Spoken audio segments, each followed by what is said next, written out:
नमस्कार मित्रांनो, स्वागत आहे तुमचं आपल्या यूट्यूब चॅनलमध्ये ज्याचं नाव आहे आज काय खायचं. आज काय खायचं मध्ये आपण आलेलो आहोत ठाणे स्टेशन परिसरात आणि येथील DK दाबेली कॉर्नरमध्ये, जो ओळखला जातो दाबेली किंग या नावाने. तर आज आपण इथे बघणार आहोत कशी दाबेली मिळते, काय मिळते. चला तर मग पटकन जाऊया मेकिंगकडे.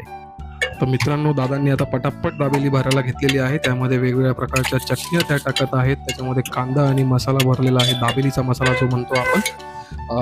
साधारणपणे 25 वर्षापासून हे दुकान इथे आहे आणि मला जसं आठवतं तेव्हा मी जेव्हा स्टेशनला येतो तेव्हा नक्की ती दाबेली ट्राय करतो.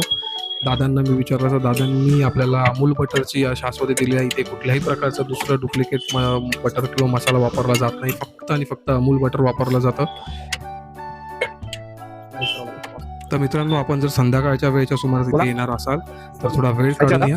तुम्हाला 5 ते 10 मिनिटं थांबायला लागू शकतं, कारण इथे प्रचंड गर्दी असते. हा अगदी फेमस स्पॉट आहे आणि स्टेशनच्या जवळ असल्याने नक्कीच इथे गर्दी तुम्हाला पाहायला मिळू शकते. तर आपण दादांना सांगूयात की आम्हाला एक दाबेली खायला द्या आणि मग चव बघून तुम्हाला सांगूयात कशी आहे. ह्या DK दाबेलीची आपल्याकडे पहिली बाईट आलेली आहे, तर आपण बघूयात कशी दाबेली आहे आणि काय आहे. फर्स्ट बाईट आपण घेऊन पाहूयात.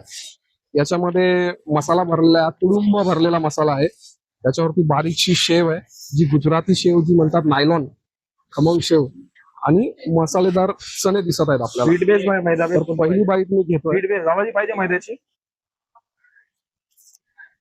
व्हीट आणि मैदा दोन ऑप्शन आहेत. व्हीट बाबा थोडंसं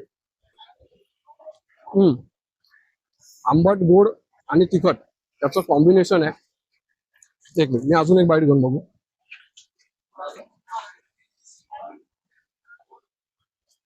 आंबट, गोड आणि तिखट चवीचं कॉम्बिनेशन आहे, अगदी परफेक्ट आहे.